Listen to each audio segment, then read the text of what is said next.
Baik. Diulang lagi sebentar ya. Baru datang kameramennya.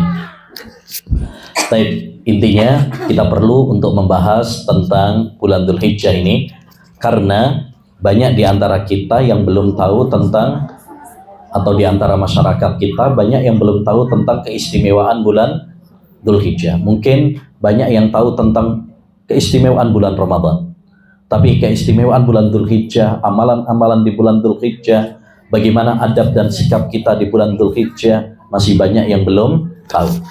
Oleh karenanya kita perlu mengetahui, pertama untuk diri kita, dan yang kedua nanti kita sebarkan.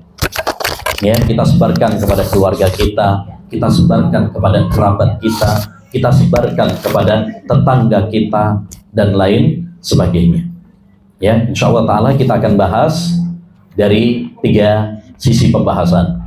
Pertama yaitu keutamaan bulan Dzulhijjah, ya, terutama 10 awal bulan Dzulhijjah.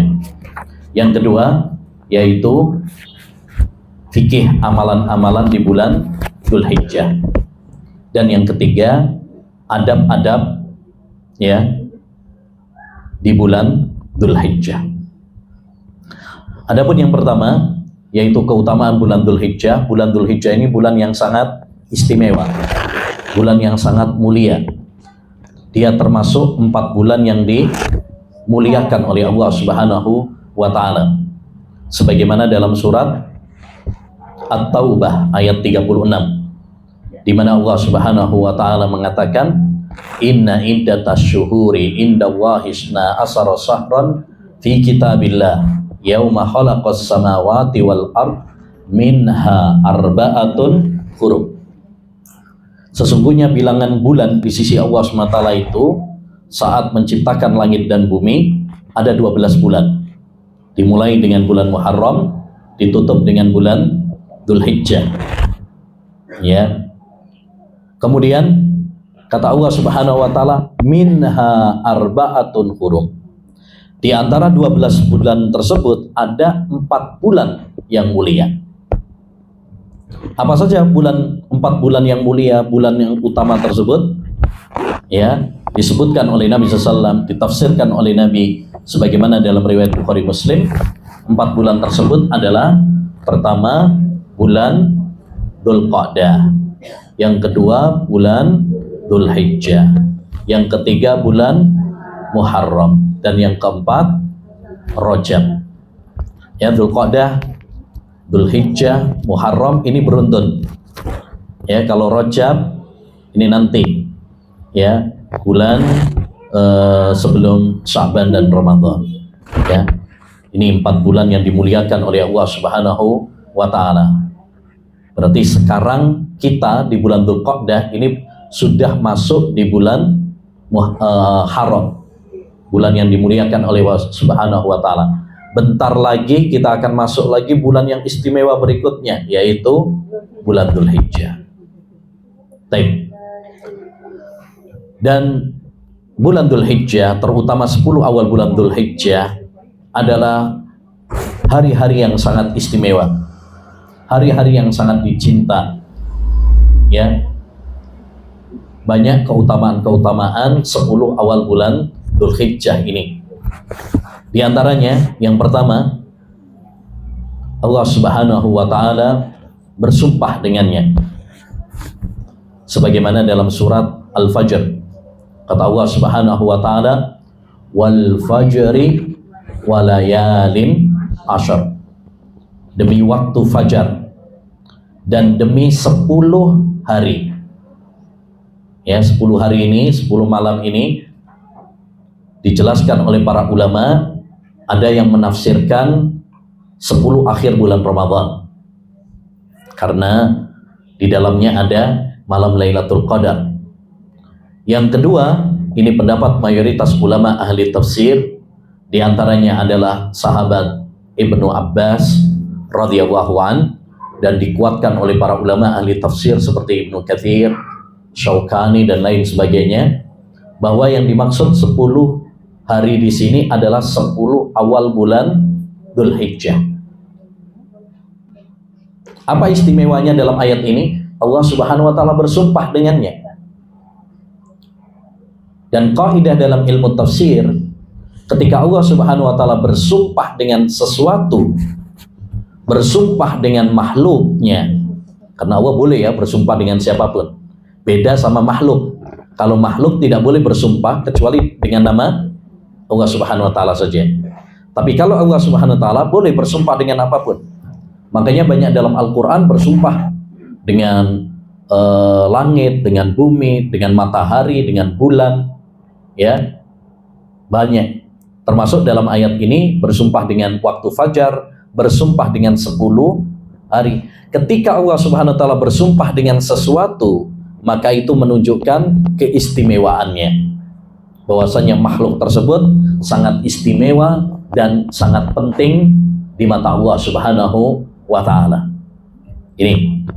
Jadi keistimewaan yang pertama, Allah Subhanahu wa taala bersumpah dengannya.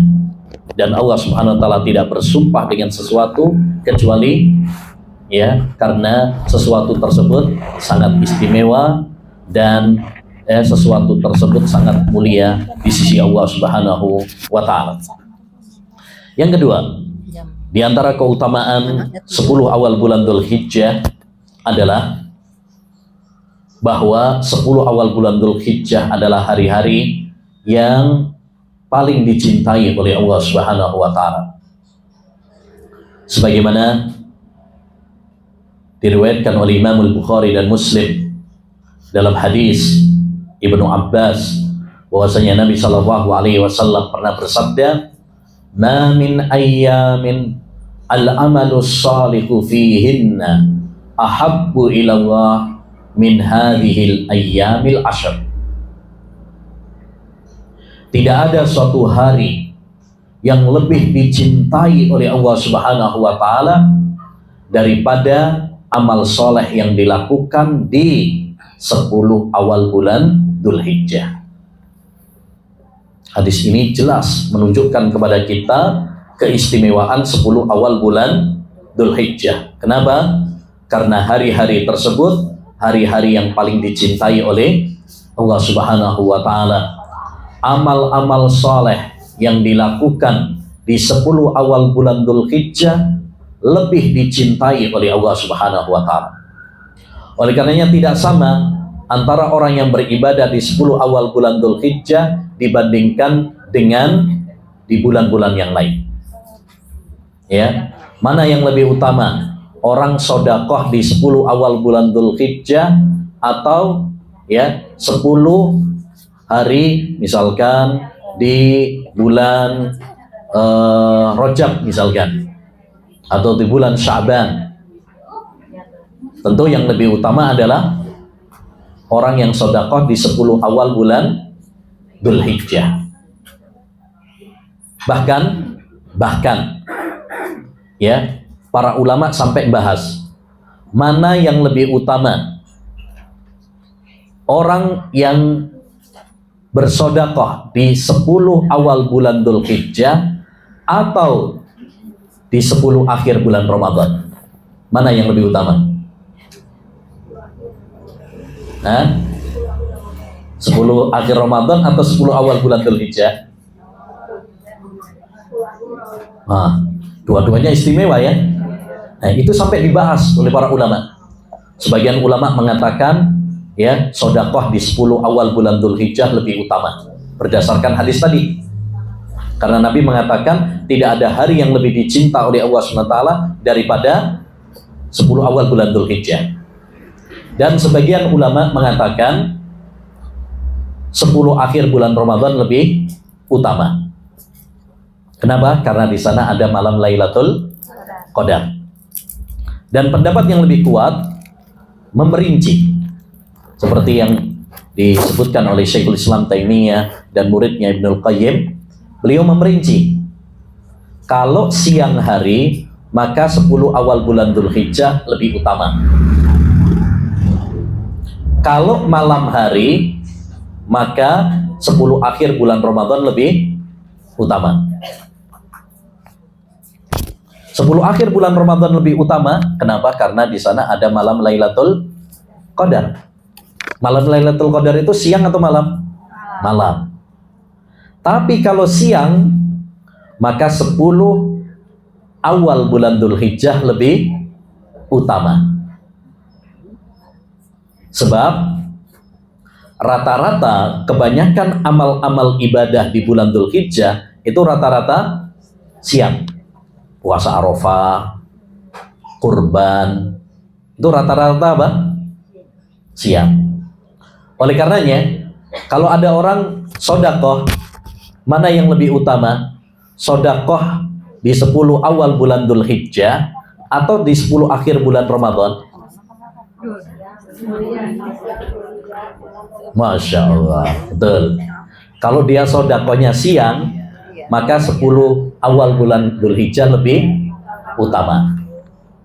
Tapi kalau sodakohnya malam, maka ya sodakoh itu di 10 akhir bulan Ramadan lebih utama karena malam hari. Tapi rata-rata biasanya orang sodakoh siang. Oleh karenanya ya ini menunjukkan kepada kita sampai para ulama beda pendapat mana yang lebih utama, apakah 10 awal bulan Dzulhijjah atau 10 akhir bulan Ramadan. Itu saja sudah menunjukkan kepada kita bahwa ini adalah hari yang sangat istimewa. Dan ini poin yang kedua. Apa itu? Hari-hari tersebut adalah hari-hari yang paling dicintai oleh Allah Subhanahu wa Ta'ala. Yang ketiga, di antara ya keutamaan 10 awal bulan Dzulhijjah adalah karena di 10 awal bulan Dzulhijjah ada hari Arafah. Ada hari Arafah. Hari Arafah itu tanggal berapa? 9 Dzulhijjah. Berarti dia di bulan Dzulhijjah. Iya. Dan hari Arafah, akhwat, ini adalah hari yang sangat istimewa. Apa keistimewaannya hari Arafah? Satu, dia adalah hari kesempurnaan agama Islam. Ya, makanya turun ayat Al-Yauma akmaltu lakum dinakum. Pada hari ini telah aku sempurnakan agama kalian. Surat Al-Maidah ayat 3. Itu saat Nabi Shallallahu Alaihi Wasallam sedang melakukan wukuf di Arafah ketika beliau menunaikan ibadah haji, Hajjatul Wada. Jadi saat Nabi wukuf di Arafah, ya turun ayat ini, Al-Yauma akmaltu lakum dinakum.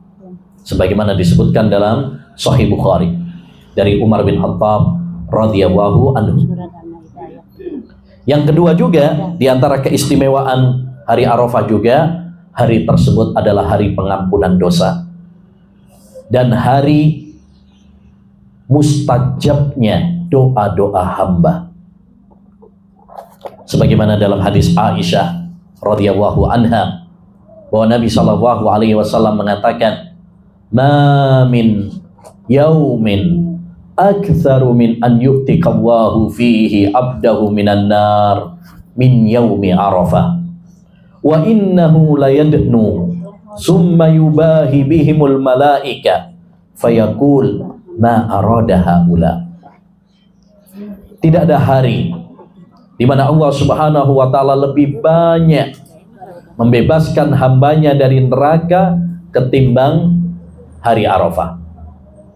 Di hari itu Allah Subhanahu wa Ta'ala mendekat kepada hambanya, bangga di hadapan para malaikatnya, membanggakan hamba-hambanya. Ya, lalu Allah Subhanahu wa Ta'ala mengatakan, ma arada haula. Apa sih yang diinginkan oleh hamba-hambaku itu? Mereka pengen apa? Mereka doa apa? Mereka minta apa? Saya akan kabulkan. Masya Allah. Maka hadis ini menunjukkan keutamaan hari Arafah. di mana hari tersebut adalah hari Allah SWT banyak membebaskan hambanya dari neraka, mengampuni dosa-dosa mereka, dan mengabulkan doa-doa mereka. Ya, oleh karenanya hari Arafah ini hari yang sangat istimewa sekali. Baik, yang ketiga apa keempat?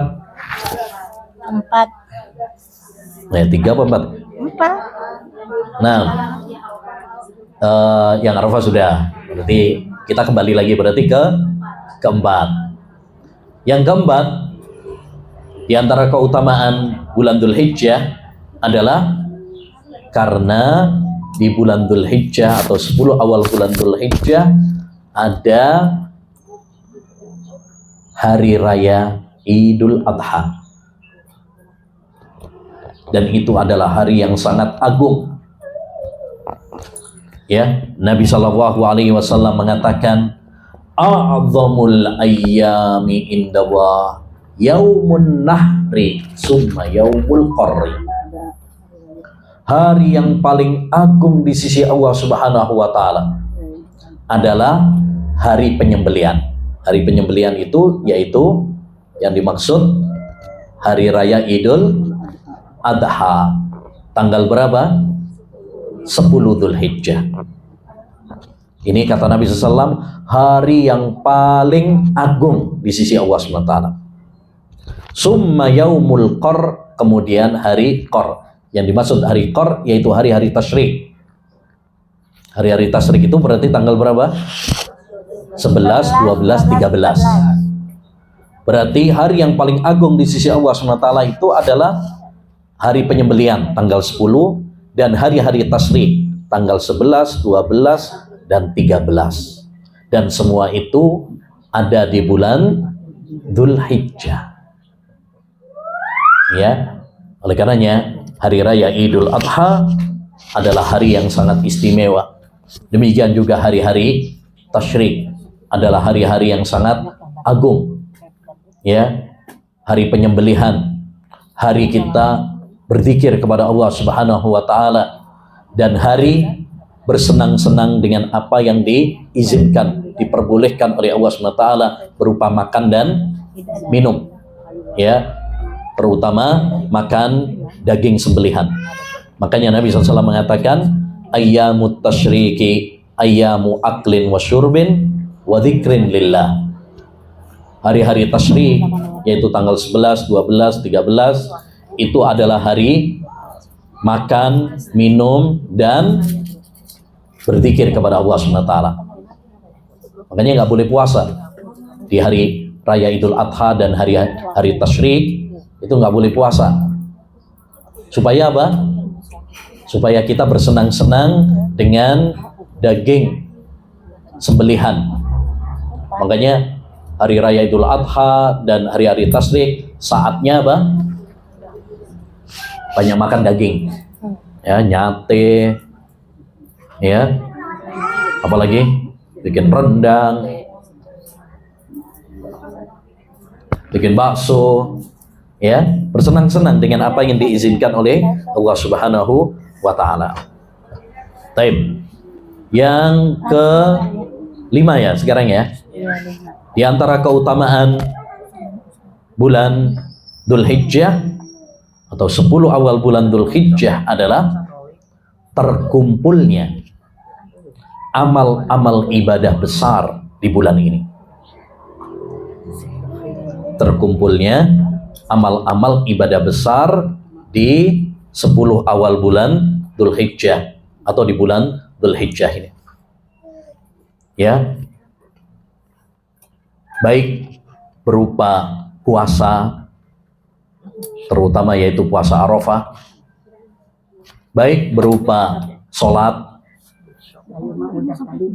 termasuk diantaranya yaitu sholat hari raya Idul Adha, baik zikir kepada Allah Subhanahu wa taala, termasuk diantaranya yaitu takbiran, baik haji, umroh,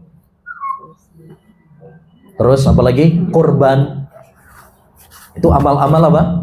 ibadah yang terkumpul di bulan Dzulhijjah. Makanya kata Al-Hafidz Ibnu Hajar Al-Asqalani dalam kitabnya Fathul Bari, ketika beliau menjelaskan ya tentang keutamaan 10 awal bulan Dzulhijjah, kata beliau ya, rahasia atau alasan kenapa 10 awal bulan Dzulhijjah itu begitu istimewa, begitu dicintai oleh Allah Subhanahu wa taala, ya karena terkumpulnya amal-amal ibadah besar, amal-amal ibadah inti, amal-amal ibadah utama yang sangat dicintai oleh Allah Subhanahu wa taala, baik itu sholat, puasa, ibadah kurban, haji, umroh dan lain sebagainya. Ya, ini beberapa keutamaan bulan Dzulhijjah, terutama 10 awal bulan Dzulhijjah. Baik, kita masuk pada pembahasan yang kedua, yaitu fikih amalan-amalan di bulan Dzulhijjah. Bulan Dzulhijjah adalah bulan yang sangat istimewa. Sebagaimana tadi sudah kita bahas, ya, keutamaan-keutamaannya. Tentu setelah kita mengetahui keutamaan-keutamaan ini, bukan hanya sekedar wacana pengetahuan saja, tapi harapannya adalah sebagai motivasi bagi kita untuk semangat beribadah kepada Allah Subhanahu wa taala dan mengisi bulan Dzulhijjah dengan ibadah kepada Allah Subhanahu wa taala, terutama amal-amal ibadah yang sangat ditekankan sekali di bulan Dzulhijjah. Dahulu para ulama ussalaf mereka sangat mengagungkan bulan Dzulhijjah, terutama 10 awal bulan Dzulhijjah. Disebutkan oleh seorang tabi'in yang mulia, Abu Usman An-Nahdi, kanu yu'azzimuna salasa asyara. Adalah para ulama ussalaf, mereka mengagungkan 3 dari 10 hari. Yang pertama 10 awal bulan Dzulhijjah, yang kedua 10 awal bulan Muharram, yang ketiga yaitu 10 akhir bulan Ramadan. Ini para ulama salaf, mereka sangat mengagungkan 3 dari 10 hari ini, 10 awal bulan Dzulhijjah, 10 awal bulan Muharram, dan 10 akhir bulan Ramadan. Apa maksudnya mengagungkan? Bukan dengan mengadakan perayaan-perayaan atau cuma sekedar makan-makan, foya-foya, tidak. Tapi yang dimaksud bahwasannya para ulama mengagungkan yakni bersungguh-sungguh dalam ibadah, meningkatkan semangatnya dalam ibadah kepada Allah Subhanahu wa taala. Ya, seperti diceritakan bahwasanya Sa'id bin Jubair, seorang tabi'in, muridnya Ibnu Abbas, apabila memasuki 10 awal bulan Dzulhijjah, maka beliau semangat beribadah sampai tidak ada yang bisa menandinginya. Gak ada orang lain yang bisa menandingi semangatnya. Ini luar biasa. Bagaimana para ulama dulu sangat mengagungkan, ya, dan sangat semangat di 10 awal bulan Dzulhijjah. Baik. Apa amalan-amalan inti di bulan Dzulhijjah? Tentu ketika kita bicara tentang amalan ibadah, tentu ibadah itu luas ya sebenarnya. Karena ibadah itu apa definisinya? Setiap ucapan dan perbuatan yang dicintai dan diridhoi oleh Allah Subhanahu wa taala. Baik amalan-amalan zahir yang nampak maupun amalan-amalan batin, amalan hati yang tidak nampak. Ya, tentu sangat banyak sekali. Tapi kita nggak mungkin melakukan semua jenis amal ibadah karena luas ibadah itu. Tapi ada amalan-amalan inti yang secara khusus dianjurkan di bulan Dzulhijjah. Oleh karenanya, amalan-amalan ini harus menjadi apa? Prioritas utama dibandingkan dengan amal-amal ibadah yang lainnya. Tapi bukan berarti menutup atau mengharamkan gitu ya ibadah-ibadah yang lain tidak. Silahkan, mau beramal-amal ibadah yang lain juga nggak apa-apa. Cuma seorang muslim harus memprioritaskan apa yang diprioritaskan oleh syariat. Ya. Apa saja itu? Yang pertama yaitu memperbanyak puasa sunnah. Memperbanyak puasa sunnah. Para ulama menganjurkan kepada kita untuk memperbanyak puasa sunnah di bulan Dzulhijjah ini, terutama di 10 awal bulan Dzulhijjah. Dan yang dimaksud 10 awal bulan Dzulhijjah yakni mulai tanggal 1 sampai 9. Kalau tanggal 10 kan nggak mungkin ya, karena hari raya Idul Adha nggak boleh puasa. Ya. Kenapa dianjurkan bagi kita untuk memperbanyak puasa sunnah?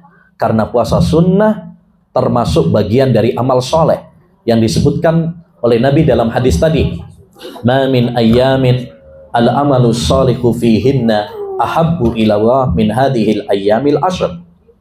Tidak ada hari yang lebih dicintai oleh Allah Subhanahu wa taala daripada amal soleh yang dilakukan di 10 awal bulan Dzulhijjah. Saya tanya, puasa itu termasuk amal soleh apa tidak?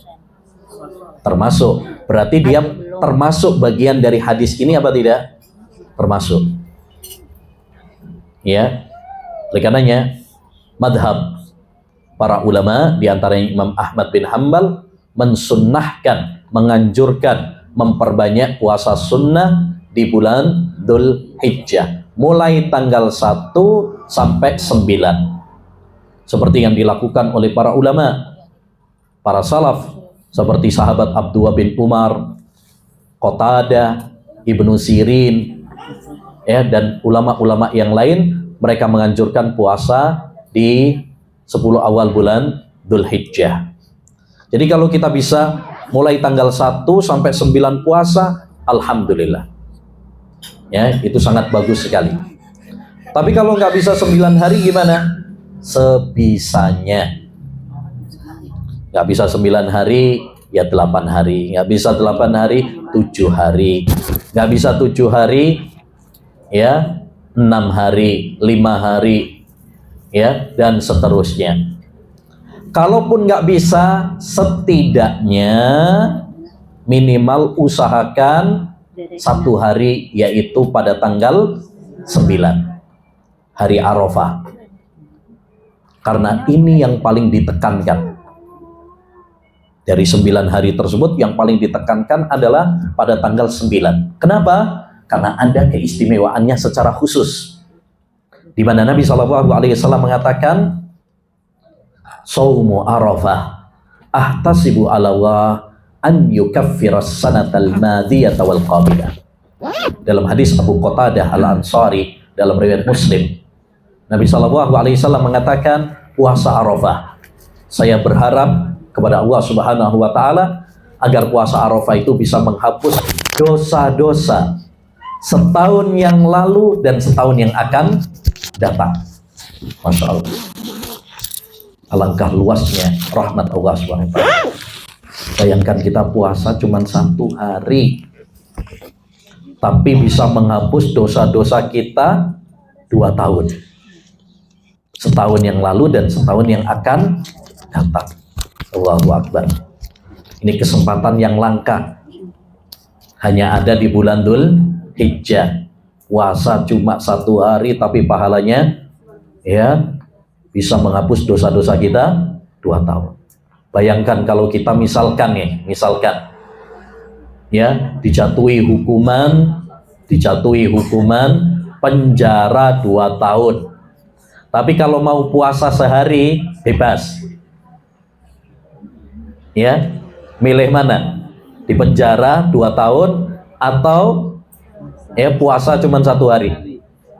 Ya milih puasa. Ya. Tanggal 9 aja.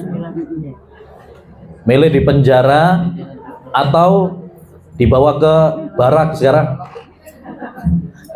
Ya. Yang nakal-nakal ya. Nah, tentu kita milih apa? Puasa cuman 1 hari. Kalau seandainya ada orang punya hutang misalkan 200 juta, tapi kalau puasa 1 hari lunas, wah, milih apa? Puasa lah. Itu kalau dunia ya. Tapi banyak manusia ketika Allah Subhanahu wa Ta'ala membentangkan rahmatnya, nih, kamu kalau mau puasa 1 hari, akan saya ampuni dosa-dosamu 2 tahun. Ternyata masih banyak orang yang nggak mau puasa juga. Padahal dosa-dosanya apa? Banyak. Cuma kan nggak kelihatan. Ya, padahal kita itu harus menyadari bahwa kita ini banyak sekali apa? Dosanya. Nah, ini kesempatan bagi kita. Kesempatan bagi kita, jangan sampai kemudian apa? Kita sia-siakan kesempatan tersebut. Ya, oleh karenanya dahulu para ulama salaf mereka sangat menganjurkan kepada kita untuk puasa Arafah ini. Kata Aisyah radhiyallahu anha, ya, tidak ada puasa yang lebih aku cintai setelah puasa Ramadan daripada puasa Arafah. Jadi puasa sunnah yang paling dicintai. Kalau Ramadan kan udah nggak ada tandingannya ya, karena itu puasa yang wajib. Tentu yang wajib itu lebih utama daripada yang sunnah. Tapi kalau di antara puasa-puasa sunnah yang paling dicintai oleh Aisyah adalah puasa Arafah. Karena apa tadi? Ya, amalannya ringan tapi pahalanya sangat besar. Kalau dalam ilmu usaha, ilmu bisnis, ya, modalnya dikit tapi untungnya selangit. Nah, ini. Ya, dahulu juga disebutkan oleh Sa'id bin Jubair, seorang tabi'in muridnya Ibnu Abbas, aikidu khodamakum liyatasahharu yauma Arafah. Bangunkan keluarga kalian, pelayan-pelayan kalian supaya mereka sahur puasa hari Arafah. Maka ini kepada orang tua, para ayah, para ibu, ya, ajak anak-anak kita untuk bisa puasa Arafah. Sampaikan, ini pahalanya sangat besar sekali. Ini sambil melatih, mendidik keluarga kita untuk ibadah kepada Allah Subhanahu wa Ta'ala. Ya, sampaikan jatah hari Arafah cuma dikasih sahur sama buka. Kalau yang nggak puasa nggak ada makan siang. Ya, nah, ajak mereka supaya kita bisa nanti berkumpul dengan keluarga kita insya Allah di surga. Sebagaimana kita bisa ya senang, bahagia, berkumpul di dunia ini, ya, kita tentu pengen untuk bisa reuni bersama dengan keluarga kita di surga nanti. Taib, ini amalan yang pertama, memperbanyak puasa sunnah di ya bulan Dzulhijjah, terutama yaitu di hari Arafah. Taib, kalau puasa hari Tarwiyah, ada apa enggak puasa hari Tarwiyah itu? Tahu puasa hari Tarwiyah? Tarwiyah itu apa? Tanggal 8. Tanggal 8 Dzulhijjah. Taib. Kalau puasanya karena karena alasan memperbanyak puasa sunnah di bulan Dzulhijjah, boleh apa tidak? Boleh.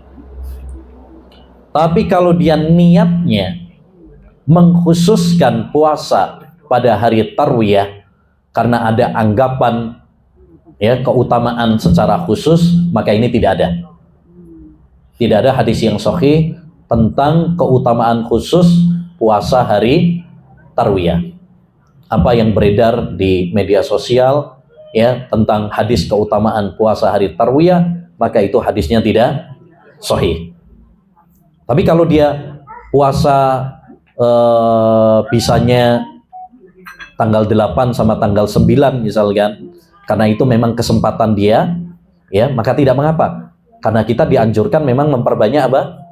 Puasa sunnah di 10 awal bulan Dzulhijjah. Tapi jangan ada pengkhususan, keyakinan secara khusus. Kalau secara khusus nggak ada. Yang kedua, di antara amalan inti di bulan Dzulhijjah ini adalah memperbanyak zikir kepada Allah Subhanahu wa ta'ala. Memperbanyak zikir, mengingat Allah Subhanahu wa ta'ala dengan hati kita, dengan lisan kita, dengan anggota badan kita. Karena zikir itu ada dua macam. Ada zikir secara umum, bermakna secara umum, yaitu semua amalan yang mengingatkan kita kepada Allah. Itu disebut zikir. Kita ngaji ilmu agama seperti ini, zikir apa tidak? Zikir. Makanya majelis ilmu itu disebut juga dengan majelis zikir. Ketika Nabi SAW menyampaikan, idza marartum bi riyadil jannah farta'u, kalau kalian melewati taman-taman surga, maka betahlah kalian di sana, bersenang-senanglah kalian di sana. Qalu wa ma riyadul jannah, apa taman-taman surga itu wahai Rasulullah? Qala majalisu dzikri, majelis-majelis zikir. Kata para ulama, yang dimaksud dengan majelis zikir adalah majelis ilmu, majelis halal dan haram, ya, majelis fikih, ya, majelis ilmu. Itu termasuk zikir. Makanya kata Sa'id bin Jubair, kullu amilin bi ta'atillah fa huwa dzakirun lillah. Setiap orang yang melakukan ketaatan kepada Allah, maka berarti dia sedang berzikir kepada Allah Subhanahu wa ta'ala. Ini makna secara umum. Adapun zikir secara khusus, yakni zikir dengan lisan. Kita mengucapkan subhanallah, walhamdulillah, la ilaha illallah, Allahu akbar. Kita membaca Al-Quran, itu termasuk bagian dari zikir. Karena mengingat Allah dengan lisan. Bersolawat kepada Nabi, itu termasuk bagian dari zikir. Allah Subhanahu wa ta'ala berfirman dalam surat An-Nisa ayat 103, fadhkurullaha qiyaman wa qu'udan wa 'ala junubikum. Ingatlah Allah Subhanahu wa ta'ala saat kalian berdiri, saat kalian duduk, dan saat kalian berbaring. Makanya usahakan untuk memperbanyak apa? Zikir. Terutama untuk ibu-ibu ya, banyak zikir, Bu. Zikir pagi petang, zikir setelah sholat. Kenapa? Ya, salah satu alasan kenapa banyak wanita yang kerasukan, ya, kesurupan, kebanyakan perempuan. Kenapa? Karena kurang zikir. Terutama saat haid. Kalau saat haid kan nggak sholat, ya kan, nggak puasa. Udah gitu nggak zikir juga.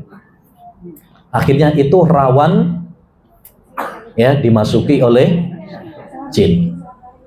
Ya.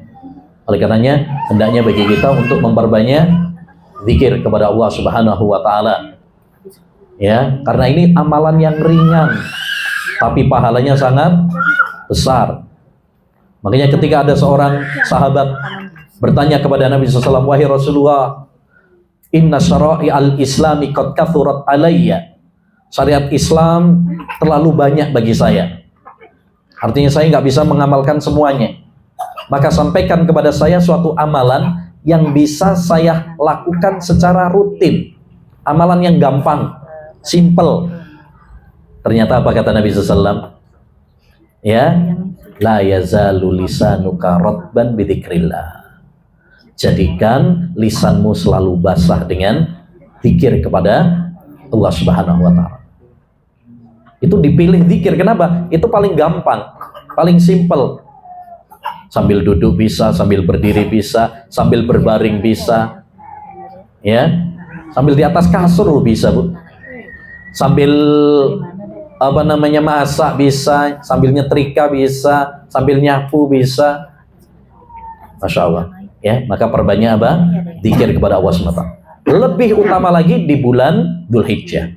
Nabi SAW mengatakan, "Ma min ayyamin a'dhamu indallah wala ahabbu ilai minal amali fihinna min hadhil ayyamil ashr fa aksiru fihinna minat tahlili wat takbiri wat tahmid." Kata Nabi SAW, tidak ada hari yang lebih agung dan lebih dicintai oleh Allah SWT daripada 10 awal bulan Dzulhijjah. Lalu kata Nabi, maka perbanyaklah oleh kalian di 10 awal bulan Dzulhijjah ini untuk takbir. Takbir yakni mengucapkan Allahu Akbar. Tahlil yaitu ucapan la ilaha illallah. Tahmid ucapan alhamdulillah. Atau yang biasa kita kenal dengan istilah orang Indonesia apa? Takbiran. Kalau takbiran itu sudah mencakup 3 ini. Takbir, tahlil, dan tahmid. Ya, takbiran itu lafadznya gimana? Allahu Akbar, Allahu Akbar.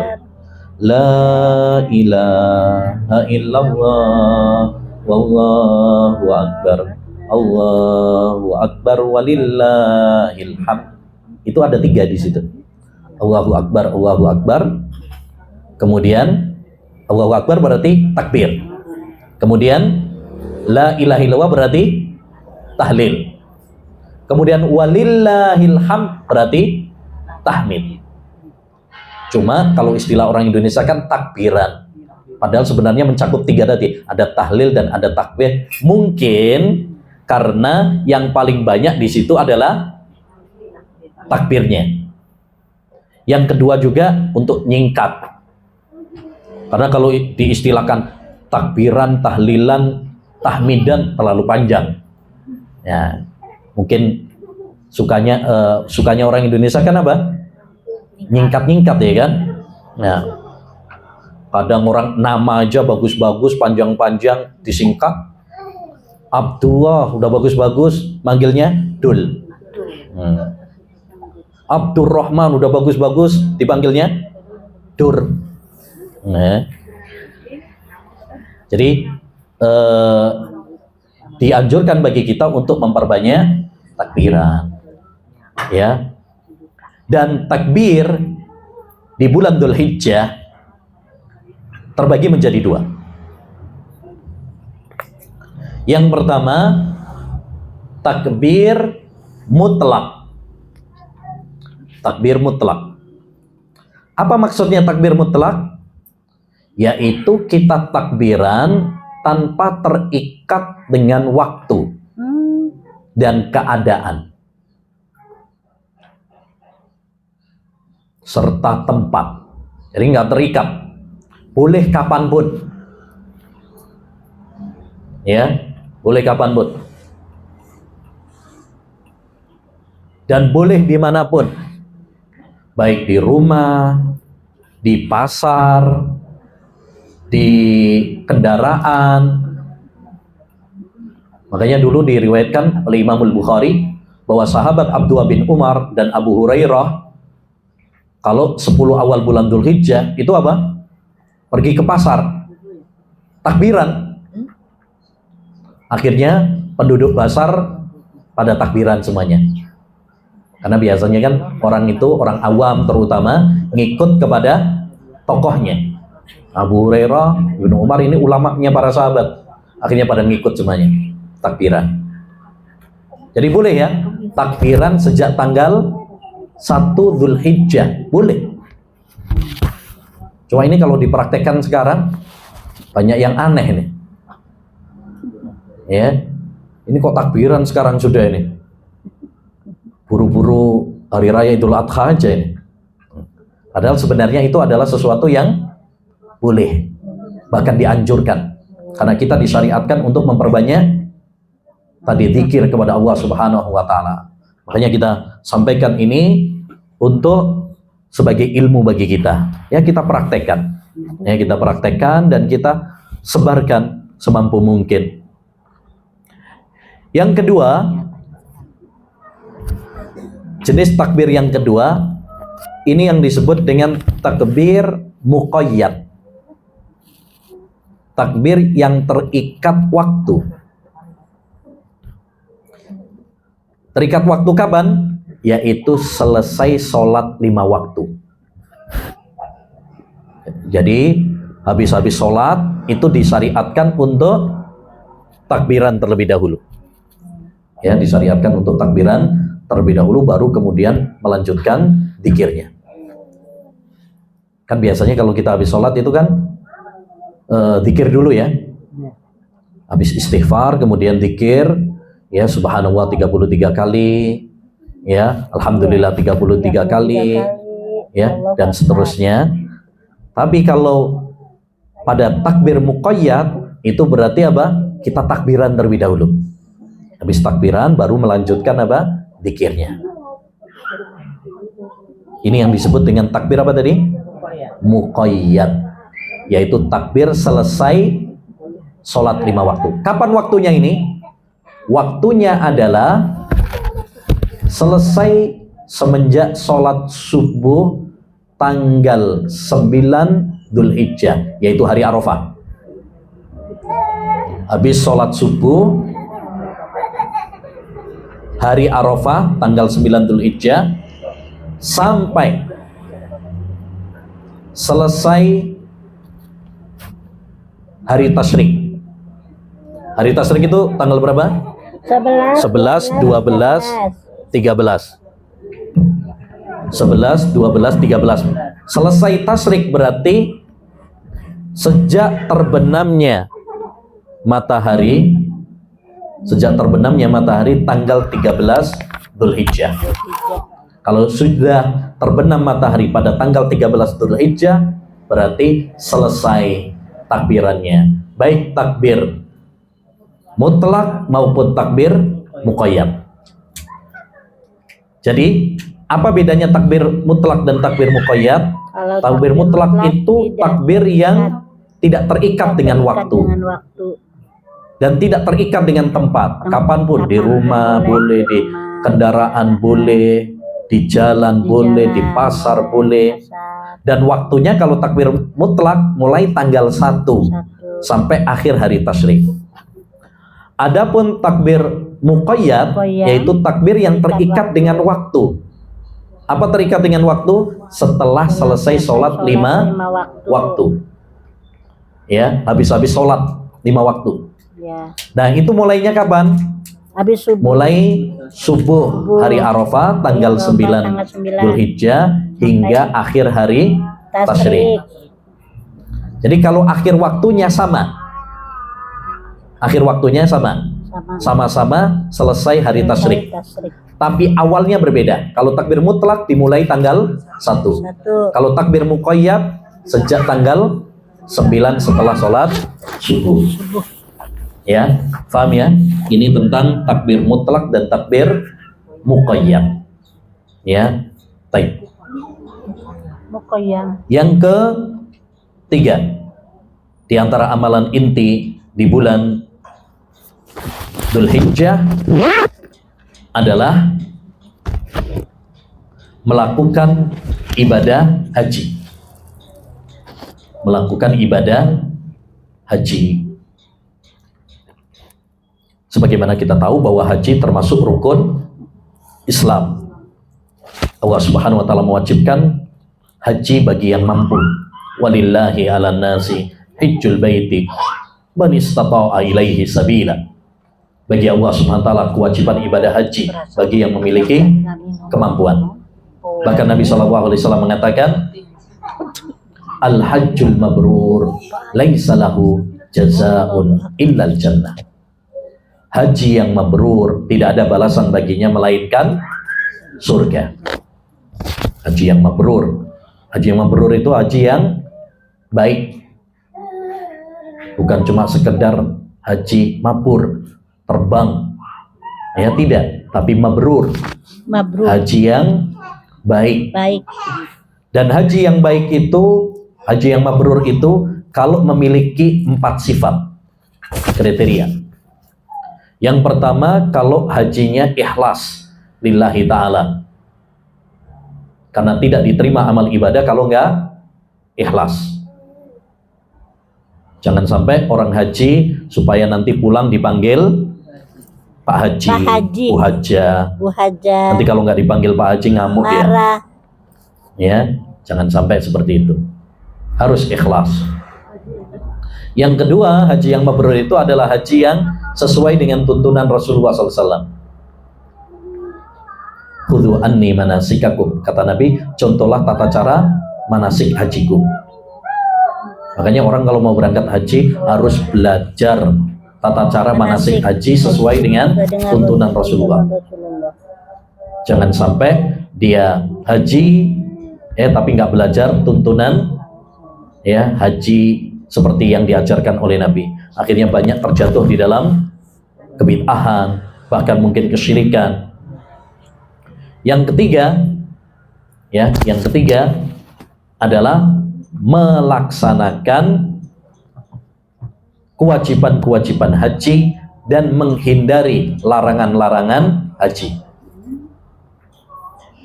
Ya, dalam haji itu kan ada kewajiban-kewajiban, ada rukun-rukun yang harus dijalankan, tawaf, sa'i, melempar jamarat dan lain sebagainya. Demikian juga ada larangan-larangan. Setelah ihram itu ada larangan jima, larangan nikah, larangan berburu, larangan pakai minyak wangi. Kalau bagi perempuan nggak boleh pakai cadar, nggak boleh pakai sarung tangan, itu harus dihindari. Yang keempat, di antara ciri haji yang mabrur adalah hartanya harta yang halal. Ketika dia berangkat haji, pakai harta yang halal. Innallaha ta'ala thayyibun la yaqbalu illa thayyiban. Bahwa itu baik dan tidak menerima kecuali yang baik. Jangan sampai dia berangkat haji tapi pakai harta yang haram. Ya, mungkin harta riba, mungkin harta habis menang judi online. Ya, atau mungkin habis ngerampok dan lain sebagainya. Pastikan bahwa harta yang dia pakai adalah harta yang halal. Baru disebut sebagai haji yang mabrur. Ya, semoga Allah Subhanahu wa taala memudahkan bagi kita untuk menunaikan ibadah haji. Bagi yang terutama bagi yang belum, bagi yang sudah mudah-mudahan bisa berangkat haji lagi. Ya. Amin, amin, amin, amin. Itu yang ketiga. Yang keempat, di antara amalan ibadah utama di bulan Dzulhijjah adalah ibadah kurban. Ibadah kurban. Allah Subhanahu wa taala berfirman dalam surat Al-Kautsar ayat 2, "Fasholli li rabbika wanhar." Salatlah untuk Rabbmu dan menyembelihlah. Kata para ulama, salatlah untuk Rabbmu termasuk dalam perintah ini yaitu salat Idul Adha. Dan menyembelihlah masuk dalam perintah ini adalah ibadah kurban. Karena kurban itu kan menyembelih, yaitu menyembelih binatang ternak pada waktu-waktu tertentu dengan syarat-syarat tertentu. Itu definisi ibadah kurban.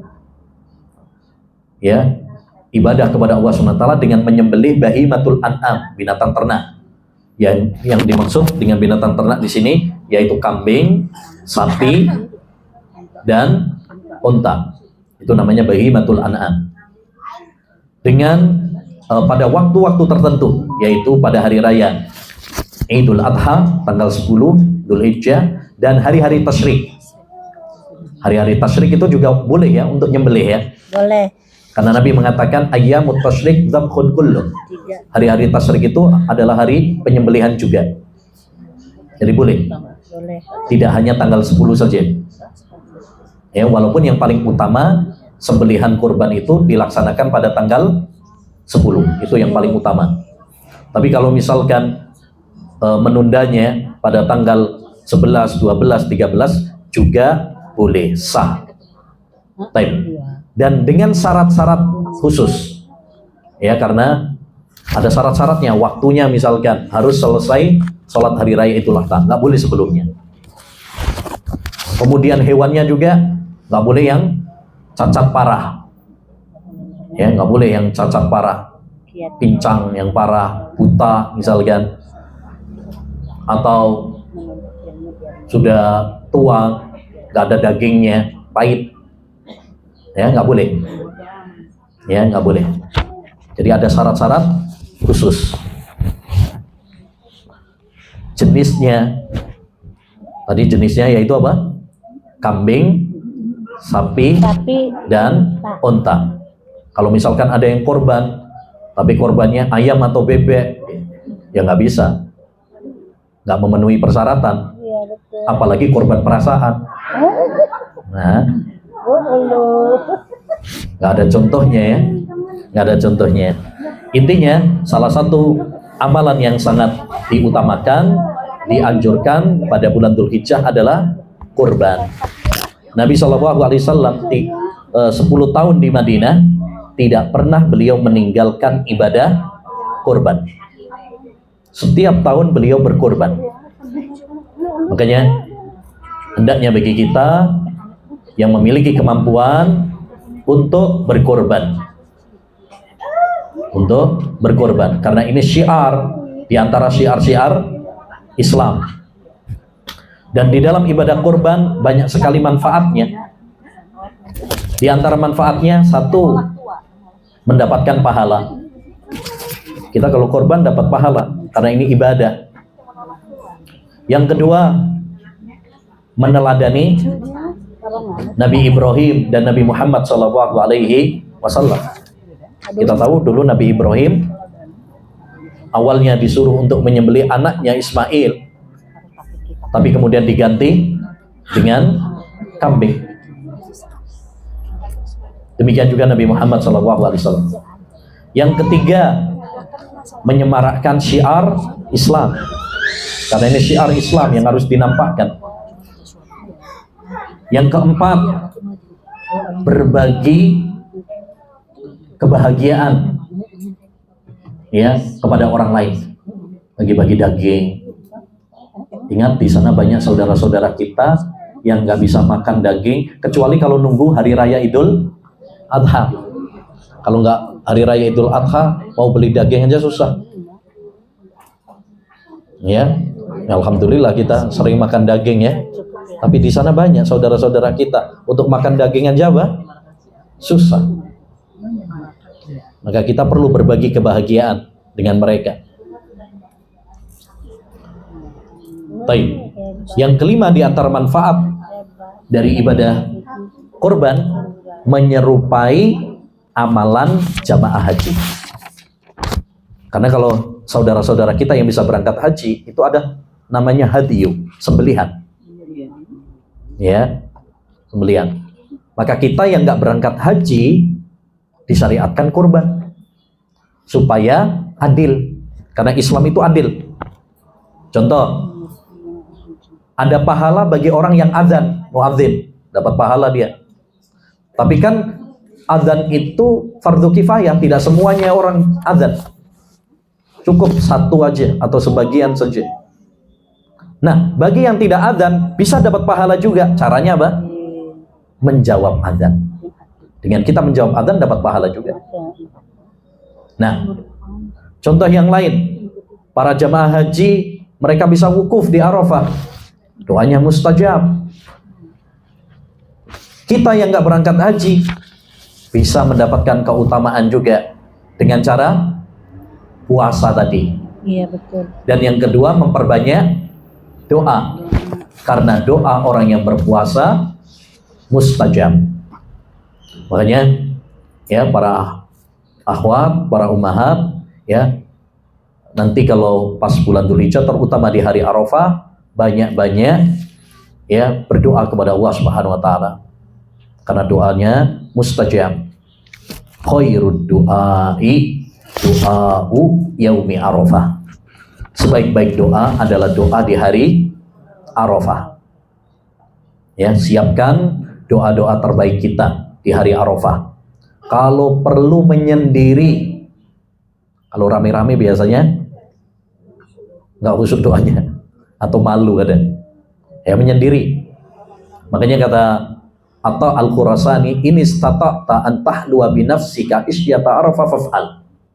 Kalau kamu bisa menyendiri di sore hari Arafah, lakukanlah. Ini kalau bisa menyendiri lebih bagus, biar lebih khusyuk, lebih fokus.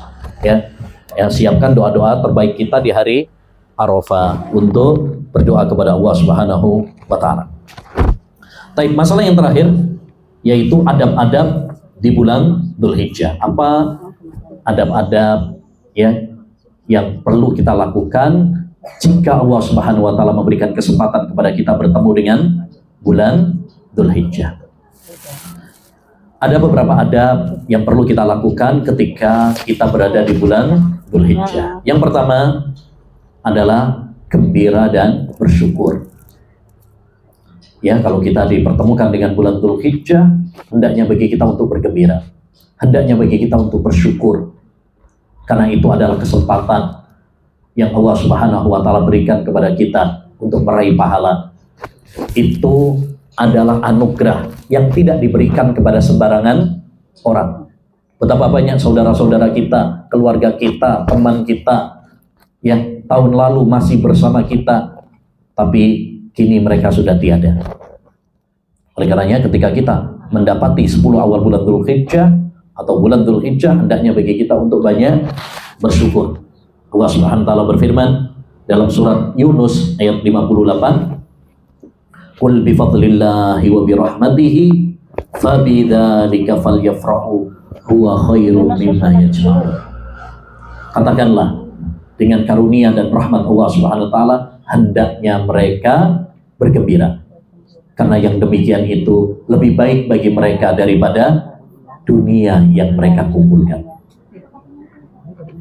Jadi nikmat yang paling besar yang Allah berikan kepada seorang hamba manakala dia diberi kesempatan untuk bisa beribadah. Ini nikmat paling besar.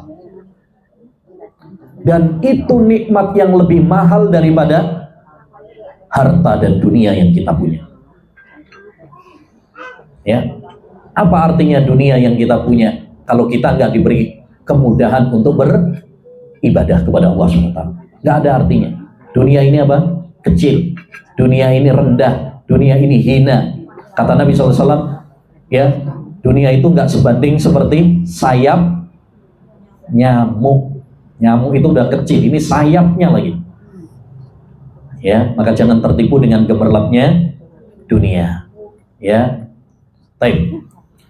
Yang kedua, adab yang kedua, mengagungkan ya dan memuliakan bulan Dzulhijjah. Seperti tadi yang sudah kita sampaikan, para ulama-ulama dahulu mereka sangat mengagungkan bulan Dzulhijjah ini. Disebutkan oleh Abu Usman An-Nahdi bahwasanya para salaf mengagungkan 3 dari 10 hari. 10 awal bulan Dzulhijjah, 10 awal bulan Muharram, dan 10 akhir bulan Ramadan. Begitulah seorang mukmin mengagungkan apa yang diagungkan oleh Allah Subhanahu wa Ta'ala. Ya. Allah berfirman dalam surat Al-Hajj ayat 32, "Wa may yu'azzim sya'airallah fa innaha min taqwal qulub." Barang siapa yang mengagungkan syiar-syiar Allah Subhanahu wa Ta'ala, apa yang diagungkan oleh Allah Subhanahu wa Ta'ala, fa innaha min taqwal qulub, maka itu termasuk ketakwaan hati. Ya, maka agungkan apa yang diagungkan oleh Allah Subhanahu wa Ta'ala. Cintai apa yang dicintai oleh Allah. Muliakan apa yang dimuliakan oleh Allah Subhanahu wa Ta'ala. Yang ketiga, di antara adab kita di bulan Dzulhijjah ini adalah memanfaatkan kesempatan ini dengan sebaik-baiknya. Kalau kita diberi kesempatan oleh Allah bertemu dengan bulan Dzulhijjah, jadikan itu kesempatan bagi kita untuk berlomba-lomba dalam ibadah, berlomba-lomba dalam akhirat, berlomba-lomba untuk mengumpulkan pundi-pundi bekal kita menuju kampung akhirat. Allah berfirman dalam surat Ali Imran ayat 133, wasari'u ila magfiratin min rabbikum wa jannatin arduhas samawati wal ardu uiddat lil muttaqin. Bersegeralah kalian menuju ampunan Allah SWT dan menuju surga yang luasnya seluas langit dan bumi. Jadi kita dianjurkan untuk apa? Berlomba-lomba. Berlomba-lombanya menuju surga, bukan berlomba-lomba dunia. Makanya kita jangan iri kalau melihat tetangga kita ya bangun rumah, punya mobil mewah, ya bersaing dalam akhirat, bukan bersaing dalam masalah dunia. Kata Hasan Al-Basri, idza ra'aita ar-rajul yunafisuka fid dunya fanafishu fil akhirah. Kalau kamu melihat seorang yang menyaingimu dalam masalah dunia, saingilah dia dalam masalah akhirat. Ya, terlalu hina kalau kita bersaing dalam masalah dunia, karena dunia ini hina. Ya, banyak orang malah bersaingnya masalah dunia, gede-gedean rumah, bagus-bagusan mobil, ya, cantik-cantikan istri, ya, dan lain sebagainya. Ya, yang keempat, menjauhi perbuatan zalim di bulan Dzulhijjah. Ya, Allah Subhanahu wa taala berfirman dalam surat At-Taubah ayat 36 tadi, yang sebagiannya sudah saya sebutkan, tentang bilangan bulan itu ada 12. Di antara 12 bulan tersebut ada 4 bulan yang dimuliakan, bulan-bulan haram, Dzulqa'dah, Dzulhijjah, Muharram dan Rajab. Terus kata Allah Subhanahu wa taala, "Dzalikat dinul qayyim fala tadlimu fihinna anfusakum." Itulah agama yang lurus, maka jangan kalian berbuat zalim di bulan-bulan tersebut. Jangan berbuat zalim di bulan-bulan yang dimuliakan oleh Allah SWT. Termasuk yaitu bulan Dzulhijjah. Jangan berbuat zalim. Dan berbuat zalim ada 2 macam. Yang pertama, zalim kepada Allah Subhanahu wa taala. Ya, dengan kita berbuat syirik kepada Allah Subhanahu wa taala, dengan kita maksiat kepada Allah Subhanahu wa taala, itu berarti berbuat zalim. Makanya Allah mengatakan tentang syirik, inna syirka la dzulmun adzim. Syirik itu kezaliman yang besar. Demikian juga ketika Nabi Adam dan Hawa ya melanggar larangan Allah Subhanahu wa taala, maka mereka mengatakan Rabbana dzalamna anfusana. Ya Allah, kami zalim kepada diri kami karena melanggar aturan Allah Subhanahu wa taala. Yang kedua, zalim kepada manusia. Hati-hati. Ya, hati-hati, ini juga sangat berbahaya. Zalim kepada manusia. Zalim kepada manusia seperti apa? Ghibah. Seperti menuduh, menghina, mengambil hartanya dan lain sebagainya. Nabi bersabda, ittaqudz dzulma fa inna dzulma dzulumat yaumal qiyamah. Hati-hati kamu dari perbuatan zalim, karena perbuatan zalim itu adalah kegelapan besok pada hari kiamat. Hati-hati, jangan sampai kita menjadi orang yang bangkrut di akhirat nanti, di mana kita membawa pahala sholat, pahala puasa, tapi karena kita berbuat zalim, akhirnya pahala-pahala kita justru kita transfer kepada orang yang kita zalimi. Kalau belum selesai, maka dosa orang-orang yang kita zalimi tersebut justru yang ditransfer kepada kita. Makanya kata Imam Syafi'i, bi'sazadu ilal ma'ad al-udwanu alal ibad. Ini kata Imam Syafi'i, sejelek-jelek bekal menuju kampung akhirat adalah zalim sama manusia. Ya, maka hati-hati dari perbuatan zalim, terutama di bulan, ya, di bulan-bulan yang dimuliakan oleh Allah. Yang kelima, yang terakhir, adab kita di bulan Dzulhijjah ini adalah mengajak keluarga kita untuk sama-sama beribadah kepada Allah Subhanahu wa Ta'ala. Setelah kita tahu, ya, tadi amalan-amalan, setelah kita tahu ilmunya, jangan hanya untuk kita saja, tapi ajak keluarga kita, ya, suami kita, anak kita, saudara kita, orang tua kita, teman-teman kita, tetangga kita, dan lain sebagainya. Ya, hendaknya bagi kita punya visi misi bersama dengan keluarga kita, ya, kita kumpul di dunia, mudah-mudahan kita nanti bisa kumpul di surga. Sebagaimana Allah berfirman dalam surat At-Tur ayat 21, walladzina amanu wattaba'athum dzurriyyatuhum biiman alhaqna bihim dzurriyyatuhum. Orang-orang yang beriman dan keluarga mereka juga beriman, maka kami akan kumpulkan mereka kelak di surga. Makanya tadi seorang ulama, Sa'id bin Jubair, ya, beliau mengatakan apa? Bangunkan keluarga kalian dan pelayan kalian untuk sahur puasa hari Arafah. Bangunkan supaya sama-sama apa? Ibadah, sama-sama puasa. Ajak, latih, didik, terutama ini bagi orang tua, untuk anak-anaknya. Kita sebagai kepala rumah tangga, mari kita didik, kita bimbing anak-anak kita. Allah Subhanahu wa Ta'ala berfirman, ya ayyuhalladzina amanu qu anfusakum wa ahlikum nara wa quduhan nas. Wahai orang-orang yang beriman, jaga diri kalian dan keluarga kalian, istri kalian, anak-anak kalian dari api neraka yang bahan bakarnya adalah manusia dan batu-batuan. Surat At-Tahrim ayat 6. Ya. Maksudnya melindungi diri kita dan keluarga kita dari api neraka itu bagaimana? Adibuhum wa allimuhum. Kata Ali bin Abi Thalib, yakni didik mereka, ajari mereka, ajak mereka. Karena tidak ada yang bisa membahagiakan kita kecuali kalau kita beribadah kepada Allah SWT, kalau kita taat sama Allah. Makanya Hasan Al-Basri ketika menafsirkan Rabbana hab lana min azwajina wa dzurriyyatina qurrata a'yun, ya Allah, jadikan istri kami dan anak-anak kami penyejuk mata. Maka kata beliau apa? Maksudnya penyejuk mata itu bagaimana? Yaitu mereka menjadi orang-orang yang soleh dan solehah.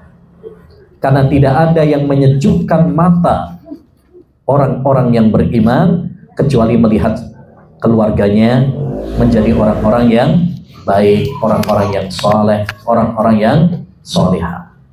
Itu yang paling menyejukkan.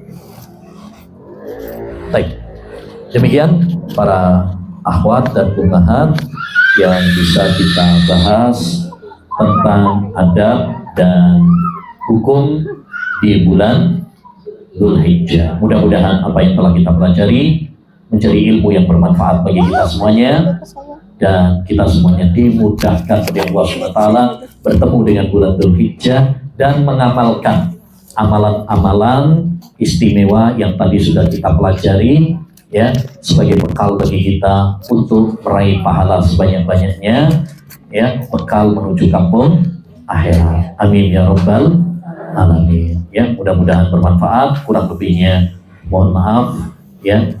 Wassallallahu wasallam ala nabiyina Muhammad wa ala alihi wa sahbihi ajma'in. Ustadz, Ya, boleh bertanya? baik. Mau bertanya apa saya nanya? Saya mau bertanya dulu, Ustadz. Ya, enggak. Assalamualaikum warahmatullahi wabarakatuh. Waalaikumsalam warahmatullahi wabarakatuh.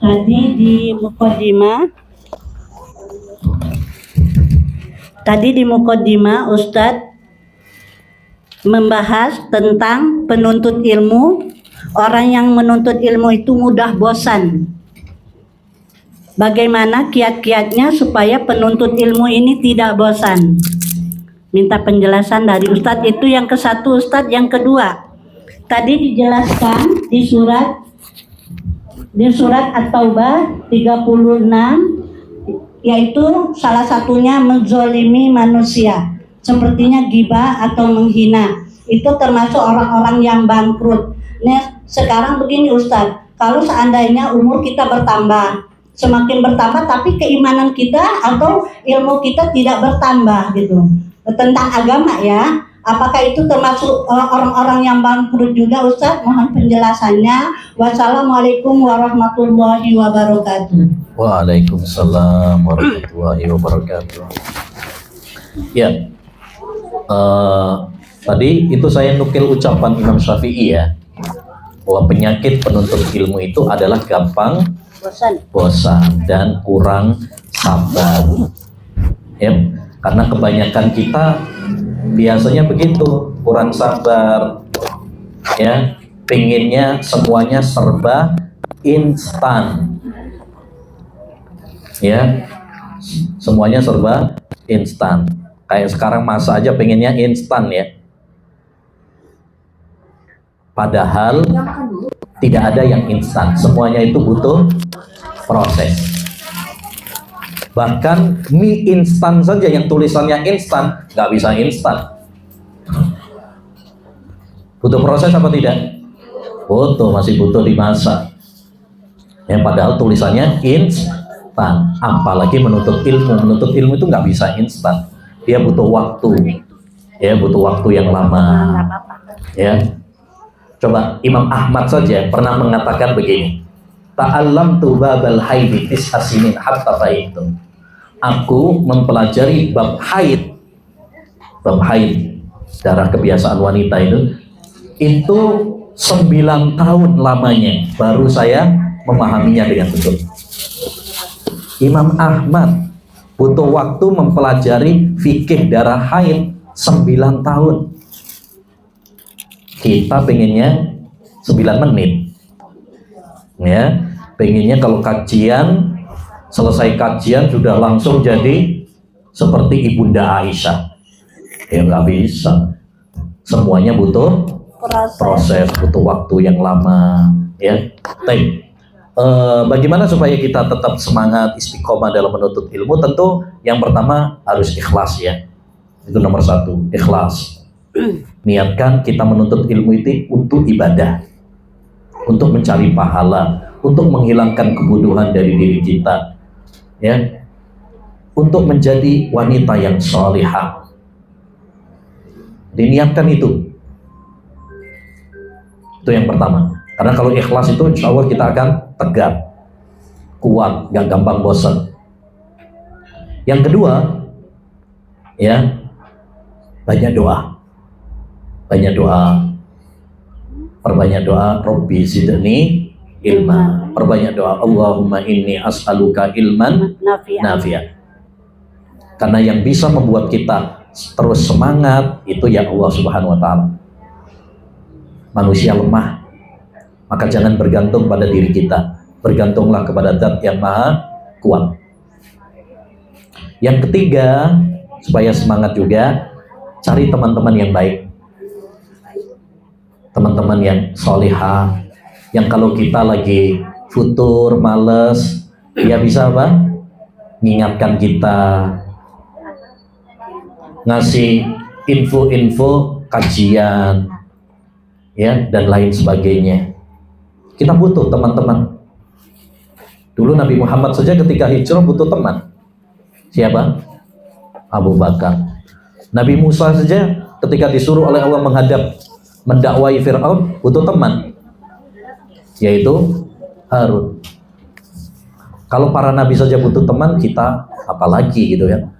Maka cari teman-teman yang baik, yang bisa menggandeng tangan kita untuk terus di jalan menuntut ilmu. Yang keempat, sering-sering baca kisah-kisah para ulama, bagaimana semangatnya mereka dalam menimba ilmu. Ya, baca sirahnya para Mungkin kalau para akhwat mungkin bisa baca juga sirahnya para wanita-wanita hebat ya, seperti Aisyah, bagaimana semangatnya dahulu, seperti Hafsah binti Sirin dan lain sebagainya. Bahkan dulu ada seorang ulama wanita di Libya, ya, di Libya ada seorang wanita namanya Wiqayah. Itu para ulama zaman itu kalau dia ditanya suatu masalah nggak bisa, maka mereka mengatakan ta'alau bina ila Wiqayah fa inna isabataha khairun min isabatina. Ayo kita pergi bertanya kepada Wiqayah, karena kerudung yang dia pakai lebih baik daripada sorban-sorban yang kita pakai. Jadi sering baca kisah-kisah seperti itu perlu. Kemudian yang kelima adalah mengingat keutamaan menuntut ilmu. Ya, baca keutamaan menuntut ilmu, motivasi. Karena kalau kita itu tahu keutamaannya, biasanya akan lebih apa? Semangat. Nah itu kiat-kiatnya. 5 kiat ya. Nggak usah panjang-panjang. Nanti kayak pengajian lagi nanti. Baik. Udah cukup insya Allah. Apa tadi ya pertanyaan kedua? Ya bangkrut Ustadz. Orang-orang yang sudah berumur tapi tidak menambah ilmu agamanya atau ketaatannya kepada Allah, apakah itu termasuk orang-orang yang bangkrut juga? Enggak, kalau yang dimaksud di dalam hadis tadi maksudnya adalah zalim sama orang. Iya. Kalau orang yang bertambah umurnya tapi dia tidak bertambah kebaikannya, yaitu dia zalim terhadap dirinya sendiri. Dia zalim terhadap dirinya sendiri. Ya, kata sahabat Abdullah bin Mas'ud, tidak ada hari yang paling aku sesali daripada matahari terbit, bertambah umurku tapi tidak bertambah amalku. Ya, tapi itu tidak berkaitan dengan kezaliman kepada orang lain. Ya, dia zalim terhadap dirinya sendiri. Ya, nah, baik, wallahu a'lam. Baik, sekarang saya ya yang ngasih pertanyaan. Iya, Baik, pertanyaan pertama. Siapa yang bisa menyebutkan keutamaan 10 awal bulan Dzulhijjah? Ada ya? Iya ada Ustaz. Iya deh. Oke, lihat catatan nggak? Lihat Ustaz, tidak apa-apa Ustaz. Boleh bang nggak ya? Jujur Ustaz, jujur. Ya boleh, nggak apa-apa. Bismillah. Assalamualaikum Ustaz. Salam. Izin menjawab. Keutamaan di bulan Dzulhijjah, pertama, bulan yang Allah bersumpah dengan sesuatu yang diistimewakan. Yang Allah kedua, bersumpah dengannya. iya, Allah Ya, bersumpah wal fajar walayalin Asar. asyar. Baik, terus Yang kedua, hari-hari yang paling dicintai oleh Allah Subhanahu wa taala. Nah, Yang bagaimana dalam hadis Bukhari Muslim? Nah, iya, yang ketiga, Ma'amin ayamin. Yang ketiga, hari Arafah. adanya hari Arafah. Iya, di tanggal 9 Dzulhijjah. Yang keempat, hari raya Idul Adha. Dan yang kelima, terkumpulnya amal-amal ibadah besar di awal bulan Dzulhijjah. Masya Allah. Ya. Syukran Ustadz. Barakallahu fiik. Baik, pertanyaan yang kedua. Pertanyaan yang kedua. Takbiran di bulan Dzulhijjah ada berapa macam? Ya Ustaz ada. Dan jelaskan. Bismillah. Ada 2 macam Ustadz. Ya. Takbir mutlak, yaitu takbiran tanpa terikat waktu dan keadaan serta tempat, boleh kapanpun dan dimanapun sejak tanggal 1 Dzulhijjah. Kemudian yang kedua takbir muqayyad Sejak tanggal 1 sampai kapan? sampai tanggal 9. Hey. Hari tasyrik Ya, sampai akhir hari tasyrik. akhir hari tasyrik. Kemudian takbir muqayyam itu takbir yang terikat waktu, yaitu setelah sholat 5 waktu. Waktunya itu dimulai sejak selesai sholat subuh tanggal 9 Dzulhijjah Ya, sampai terbenam matahari tanggal 13 Dzulhijjah. Ahsan, tayyib. Berarti bedanya kalau takbir mutlak itu mulainya tanggal 1. Kalau takbir muqayyad mulainya tanggal 9. Kalau akhirnya sama ya. Akhirnya sama. Taib, ahsan, barakallahu fiik. Pertanyaan yang ketiga. Pertanyaan yang ketiga. Apa adab-adab yang hendaknya kita lakukan di bulan Dzulhijjah? Ada yang bisa jawab? Iya. Ada? Ya. Silakan.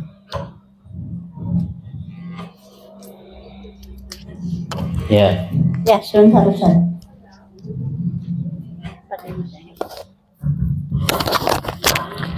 Bismillahirrahmanirrahim. Gembira dan bersyukur. Gembira dan bersyukur, betul. Iya. Nikmat yang paling besar, mengagungkan dan memuliakan bulan Dzulhijjah. Ya. Memanfaatkan kesempatan ini dengan sebaik-baiknya. Terus Menjauhi perbuatan zalim. yang terakhir, Mengajak keluarga kita beribadah kepada Allah Subhanahu wa taala. Masya Allah, ahsan. Baik. Terakhir. Iya, terakhir. Tadi ada seorang ulama mengatakan, bangunkan keluarga dan pelayan kalian untuk sahur puasa hari Arafah. Pertanyaannya, siapa nama ulama tersebut yang mengatakan? Iya, ada Ustaz. Ada yang bisa? Sa'id bin Zubair, Ustaz. Murid dari Ibnu Abbas. Siapa? Sa'id bin Zubair. Sa'id bin Zubair. Murid dari Ibnu Abbas. siapa? Sa'id bin Zubair. Sa'id bin Zubair. Zubair apa Jubair? Jubair. Jubair. Jim ya, Jim, bukan Zubair, bukan. Jubair. Sa'id bin Jubair, ini tabi'in, muridnya siapa tadi? Sahabat Ibnu Abbas, betul. Sa'id bin Jubair, dan dia adalah seorang tabi'in, muridnya sahabat Abdullah bin Abbas. Ahsan, barakallahu fiik. Berapa tadi? Sudah 4 Ustaz? Sudah cukup. Kita tutup dengan doa kafaratul majlis. Subhanallahumma bihamdika asyhadu an la ilaha illa anta astaghfiruka wa atubu ilaik. Assalamualaikum warahmatullahi wabarakatuh. Ya.